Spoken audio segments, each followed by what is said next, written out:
کاری از گروه بیگ آفتاب. دوست و همراه گرامی، لطفاً برای بهتر شدن کانال یوتیوب ما نظرات خودت رو از طریق کامنت با ما در میون بذار و همچنین خوشحال میشیم برای حمایت از ما روی دکمه سابسکرایب و لایک بزنی و با دوستات به اشتراک بذاری. و در آخر بعد از فشردن دکمه سابسکرایب روی زنگوله بزن که از کتاب‌های صوتی بعدی ما با خبر بشی. از همراهیت ممنونیم. مثل آب برای شکلات، نویسنده لورا اسکویول، مترجم مریم بیات، صفحات 188 تا 206.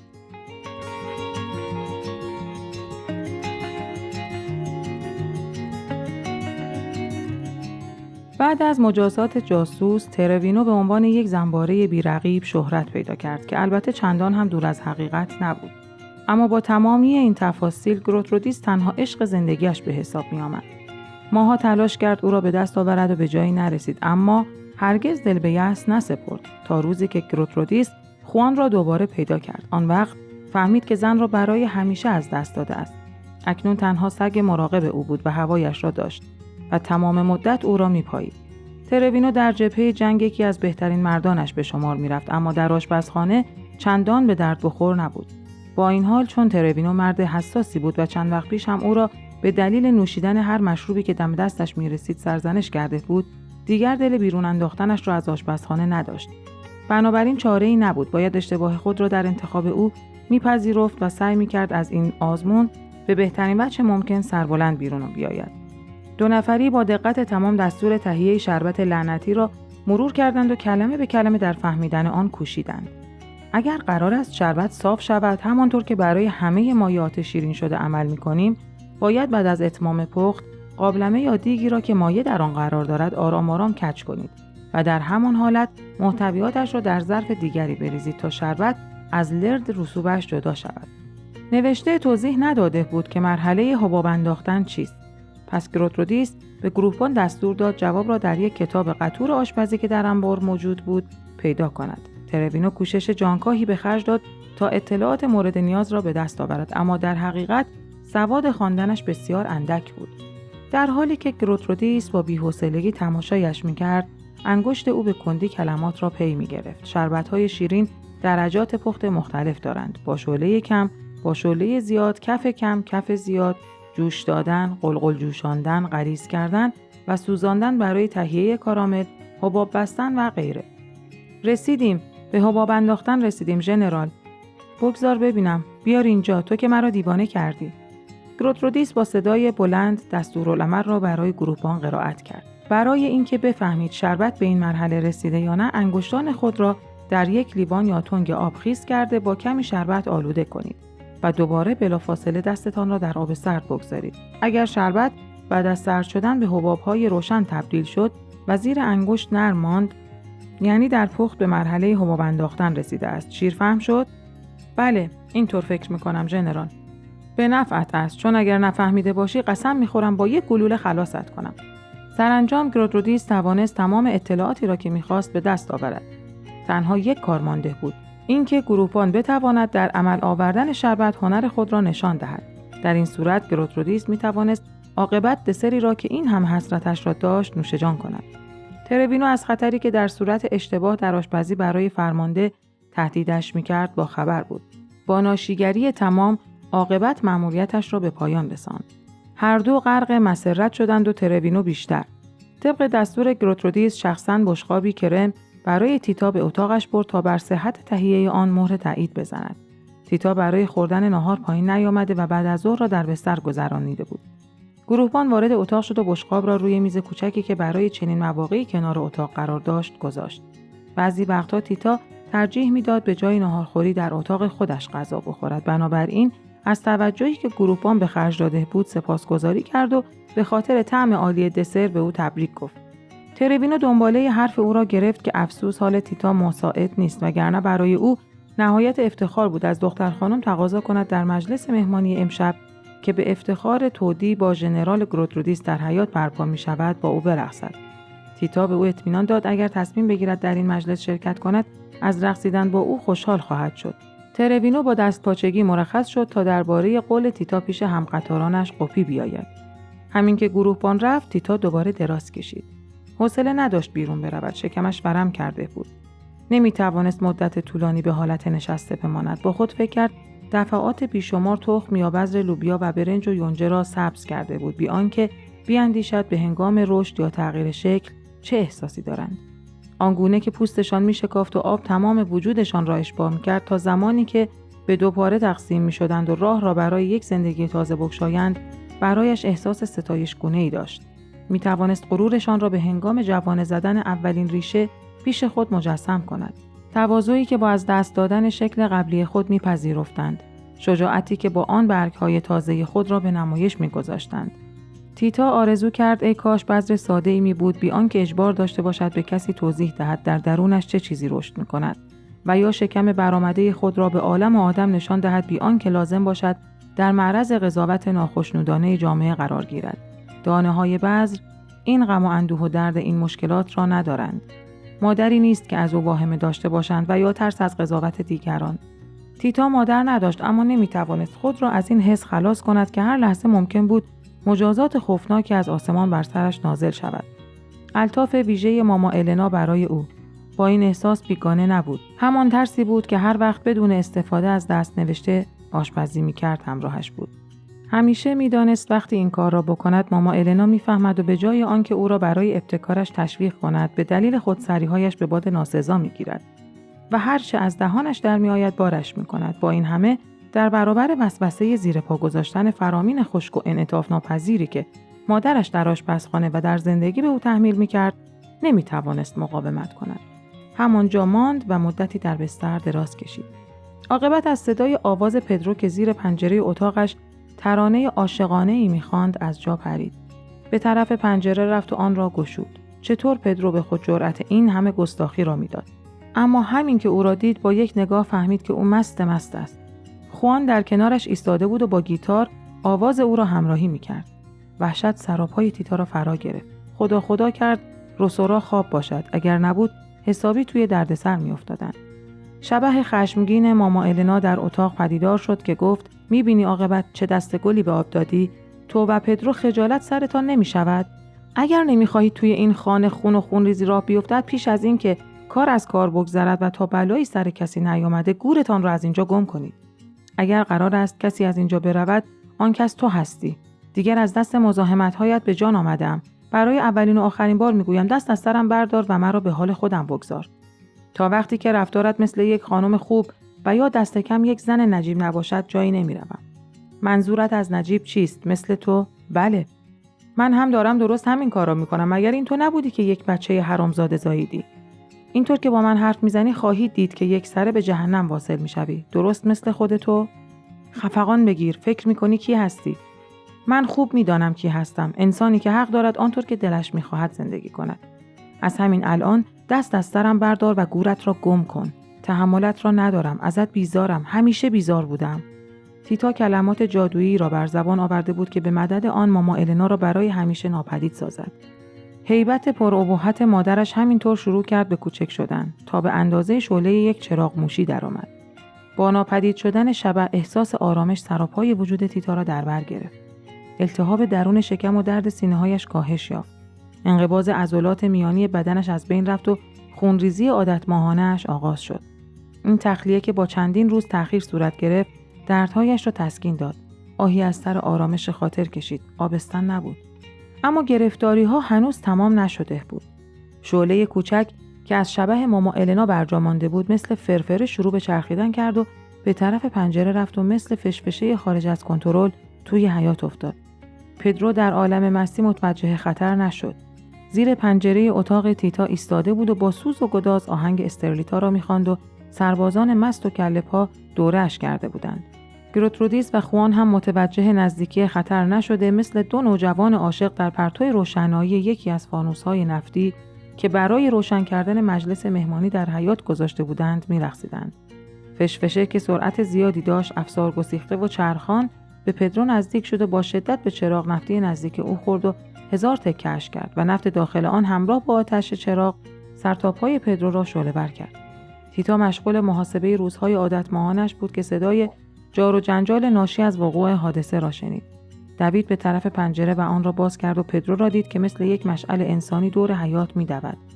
در همین احوال گروترودیس خودش را به او رساند، دامن پیراهنش را پاره کرد و به دورش پیچید و سپس با ضربه‌ای نقش زمینش کرد. تیتا نفهمید چطور خودش را به پایین پله‌ها رساند، اما 20 ثانیه بعد بالای سر پدرو بود. وقتی رسید که گروترودیس کت و شلوار او را در حالی که هنوز دود از آن برمی‌خاست از تنش خارج می‌کرد، پدرو از شدت درد نعره می‌کشید. تمام بدنش سوخته بود. چند تا از مردها با احتیاط او را سر دست بلند کردند تا به اتاقش ببرند. تیتا دست نسوخته پدرو را در دست گرفته بود و نمی‌خواست از او جدا شود. همینطور که از پله‌ها بالا می‌رفتند، روسورا در اتاق خوابش را باز کرد. همان موقع بوی سوختن پشم به مشامش خورده بود و می‌خواست سری به پایین بزند و ببیند چه خبر است. همین که از پلکان سرازیر شد، چند نفر را دید که پدرو را در میان ابری از دود سر دست بالا می‌آورند. تیتا چسبیده به او و بیخبر از خود اشک می‌ریخت. اولین عکس‌العمل روسورا این بود که به کمک شوهرش بشتابد. تیتا خواست دست پدرو را رها کند تا جا برای روسورا باز شود، اما پدرو در میان آه و ناله‌هایش رو به او کرد و برای اولین بار بی‌پروا از جمع او را خودمانی طرف صحبت قرار داد. تیتا نرو، تنهایم نگذار. نه پدرو، نمیروم. و دوباره دست پدرو را گرفت. برای لحظه روسورا و تیتا یکدیگر را چون دو حریف نگریستند. روسورا فهمید که در این معرکه جایی ندارد. به اتاقش بازگشت و در را پشت سرش قفل کرد. 1 هفته تمام بست نشست و از آنجا بیرون نیامد. چون تیتا نمیخواست بالین پدرو را ترک کند، به چنچا دستور داد برایش مقدار زیادی سفیده تخم مرغ زده شده با سیب زمینی خام رنده شده بیاورند.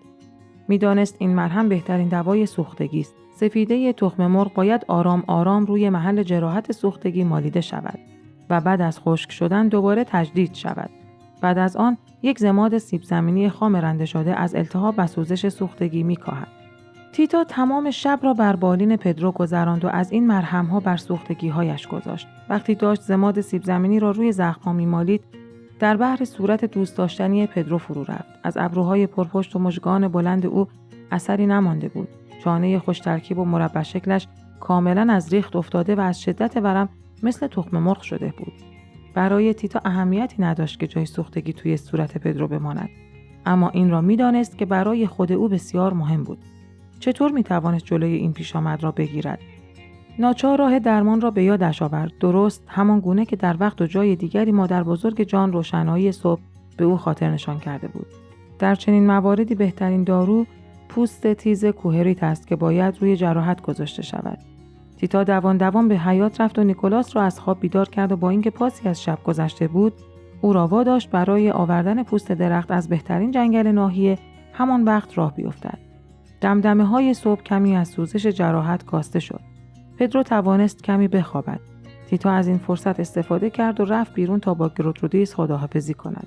مدتی بود سر و صدای آیند و روند بیرون را میشنید، صدای زین کردن اسب‌ها و آماده شدن گروه برای عزیمت.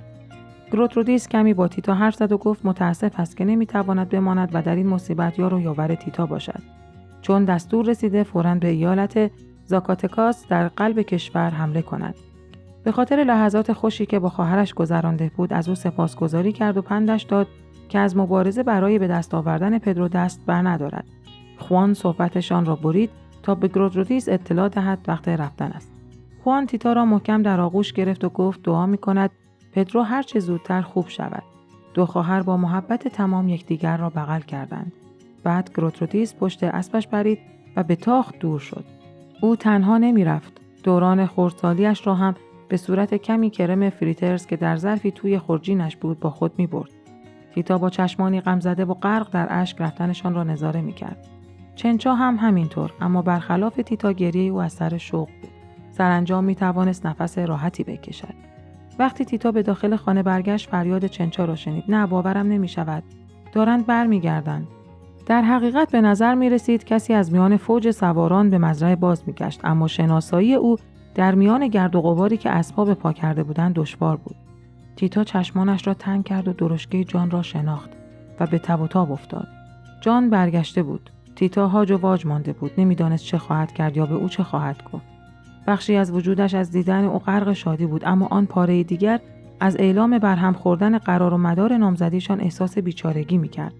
جان با دسته گلی بزرگ نزدیک شد، با گرمی او را در بر گرفت، اما بلافاصله فهمید چیزی در وجود تیتا تغییر کرده است. دستور غذای ماه بعد خوراک لوبیا با فلفل به سبک تسکوکانا. فصل 11 نوامبر. مواد لازم: لوبیا، گوشت، چربی پوست، فلفل دلمه سبز، پیاز، پنیر رنده شده، کاهو، آووکادو، ترب، فلفل و زیتون.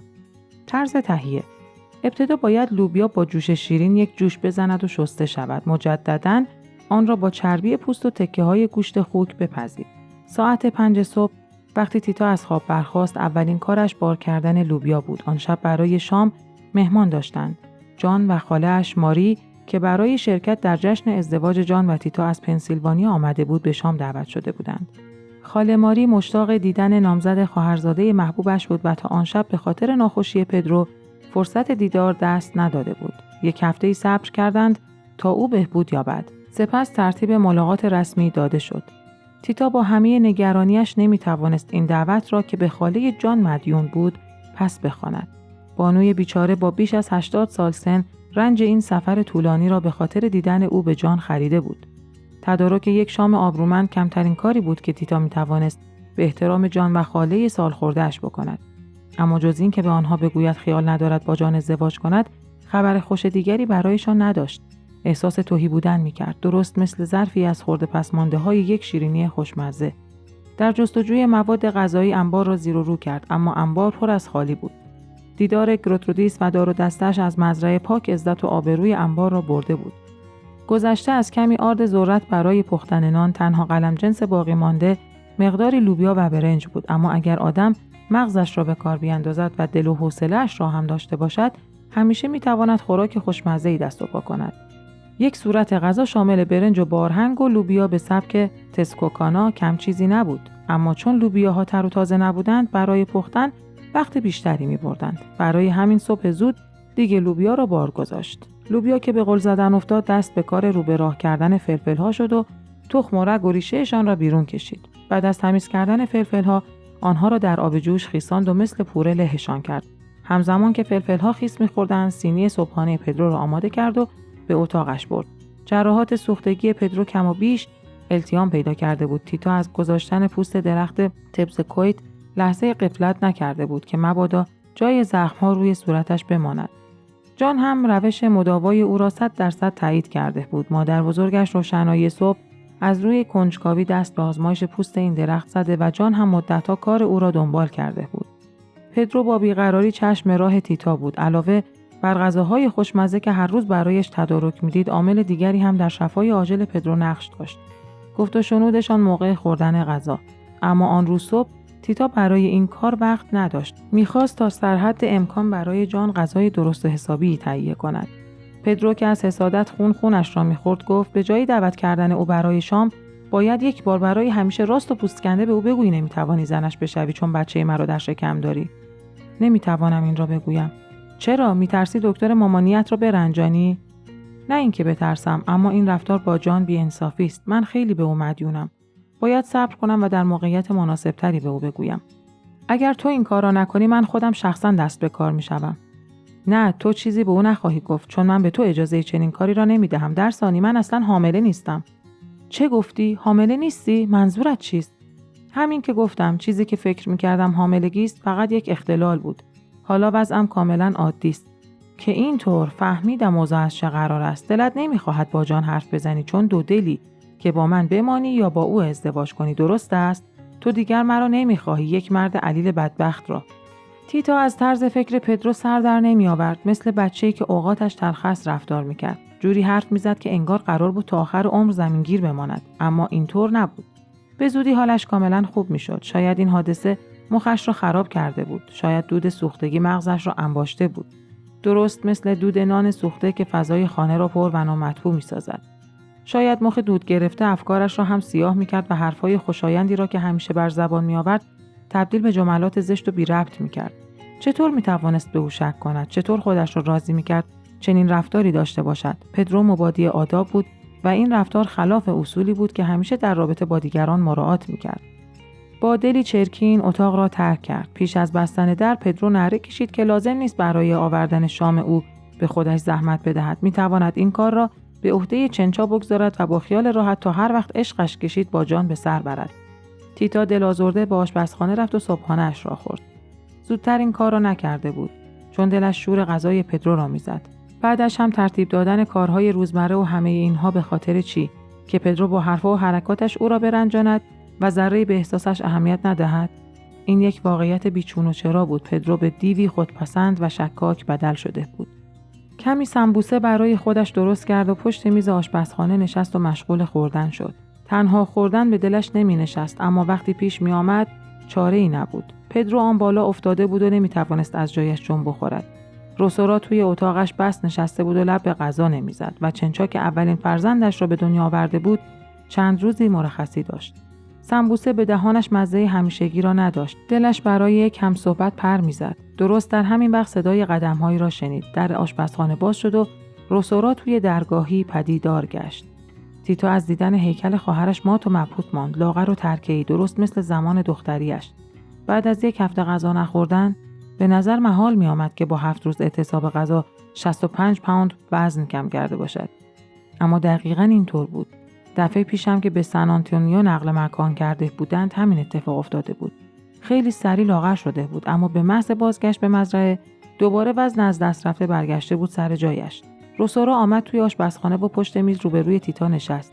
وقتش رسیده بود با خواهرش رو در رو شود، اما تیتا خیال نداشت آغازگر مشاجره باشد. بشقابش را کنار زد، جرعه‌ای از قهوه‌اش نوشید و با دقت مشغول خرد کردن دوره‌های نان تورتیا که برای درست کردن سمبوسه مصرف کرده بود شد. همیشه وقتی تورتیا می‌خوردند دوره نان را می‌کندند و خرد می‌کردند که به مرغ و خروس‌ها بدهند. خمیر لای نان سفید را هم به همین منظور ریز می‌کردند. تیتا و روسورا بی آنکه مژه بزنند به هم خیره شدند و وقتی روسورا دعوا را شروع کرد نگاهشان هنوز در هم قفل بود. فکر می‌کردم من و تو گفتگوی عقب افتاده‌ای داریم. قبول داری؟ بله، البته که قبول دارم. درست از وقتی که تو با معشوق من ازدواج کردی این گفتگو رو عقب انداخته ایم. چه عالی، اگر تو اینطور می‌خواهی از همینجا شروع می‌کنیم. غلط زیادی داشتن معشوق. تو حق نداشتی معشوق داشته باشی. کی گفته؟ به دستور ماما یا تو؟ به حکم سنت خانوادگی که تو آن را شکستی. اگر مجبور شوم 1000 بار دیگر آن را می‌شکنم تا وقتی که این سنت نفرین شده مرا داخل آدم به حساب نیاورد. من هم درست به اندازه تو حق داشتم ازدواج کنم و این تو بودی که حق نداشتی میان ما دو نفر که از دل و جان عاشق هم بودیم بایستی. آنقدرها هم از دل و جان نبود. خودت دیدی که چطور پدرو در اولین فرصت مرا قاپید. با او ازدواج کردم چون او خودش این را می‌خواست. تو اگر ذره غرور داشتی برای همیشه دور او را خط می‌کشیدی. خب برای اطلاع شما عرض کنم او با تو ازدواج کرد تا نزدیک من باشد. او عاشق تو نیست و خودت این را بهتر می‌دانی.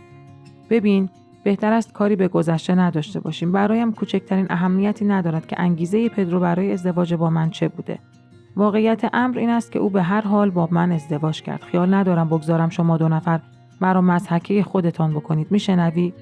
اجازه نمیدهم تو یکی این کار را بکنی. کسی خیال ندارد تو را مضحکه کند. تو کاملا در اشتباهی. چرند نگو. خیلی خوب میدانم میخواهی مرا در چه نقشی قرار دهی.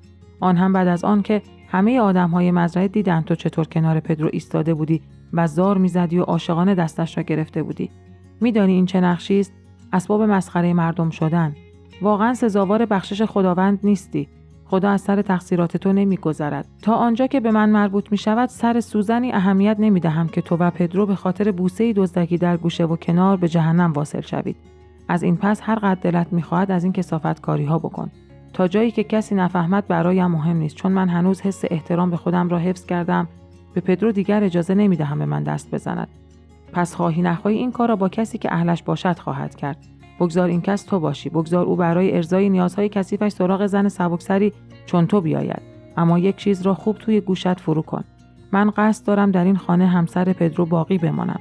همینطور در انظار مردم. به همین دلیل اگر روزی کسی شما دو نفر را با هم ببیند و به گیس من بخندد قسم میخورم بلایی به روزگارت بیاورم که به غلط کردن بیفتی. جیغ و داد روسورا با گریه و بیتابی اسپرانزا همراه شد و فضای خانه را انباشت. بچه مدتی بود گریه میکرد اما کم کم گریه‌اش شدیدتر شد تا جایی که دیگر صدا به صدا نمیرسید. حتما گرسنه‌اش بود. روسورا با طمأنینه از جا بلند شد و گفت میروم به دخترم غذا بدهم. از این به بعد نمیخواهم به او دست بزنی. هرگز. تو با کثافت وجودت او را آلوده میکنی. تنها چیزی که از تو میآموزد کردار و پندار زشت است. از این بابت خیالت را راحت کنم. من اجازه نمیدهم دخترت را با افکار بیمارگونه‌ای که در سر داری مسموم کنی. همینطور نمیگذارم با دنبال روی از رسم و رسوم احمقانه زندگیش را به نابودی بکشانی. نه بابا، واقعاً بگو ببینم چطور می‌خواهی جلوی مرا بگیری؟ لابد خیال می‌کنی اجازه میدم مثل حالا به اون نزدیک شوی؟ نه جانم. خوب گوشت را باز کن، از این خبرها نیست. از کی تا حالا رسم شده زن‌های ولگرد خیابانی قاطی دخترهای خانواده‌های نجیب شوند؟ نگو که به راستی فکر می‌کنی این خانواده واقعاً نجیب است. خانواده کوچک من که مسلماً هست. به همین دلیل جلوی تو را می‌گیرم و نمیگذارم به دخترم نزدیک شوی و اگر لازم شود تو را از این خانه که ماما اختیارش را به من سپرده بیرون میاندازم. فهمیدی؟ روسورو آشپزخانه را ترک کرد تا به اسپرانزا غذا بدهد و کاسه پوره را که تیتا درست کرده بود با خود برد. دیگر بیشتر از این نمیتوانست بی‌عاطفگی خود را در حق تیتا نشان دهد. بلد بود چطور او را از ته دل بچزاند. اسپرانزا کسی بود که تیتا بیش از همه در دنیا به او عشق می‌ورزید. چه اندوهی بر وجودش مستولی گردید. در حالی که آخرین تکه باقی مانده نان در دستش را ریز می‌کرد، با تمام وجود دعا کرد خواهرش در گلولای زمین مدفون شود. این کمترین جزایش بود. تیتا در تمام مدتی که با روسورا مشغول یکی به دو بود، تکه‌های نان را هم خرد می‌کرد تا آنکه همه ریز ریز شدند. بعد آنها را در بشقابی ریخت و ظرف را بیرون برد که جلوی مرغ‌ها بریزد. وقتش بود که به خوراک لوبیا بپردازد. روی تمام بندرخت‌های حیات خلوت کهنه‌های مثل برف سفید اسپرانزا آویزان بود. چه کهنه‌های قشنگی! تمام بعدازظهرها را صرف گلدوزی حاشیه آنها کرده بودند. همانند موج‌های کف‌آلود با نسیم در هوا تکان می‌خوردند. تیتا باید چشم از آنها برمی‌گرفت. اگر می‌خواست شام را به موقع آماده کند، باید همه را به فراموشی می‌سپرد. بچه برای اولین بار بدون او غذا می‌خورد. به آشپزخانه برگشت و مشغول آماده کردن لوبیاها شد.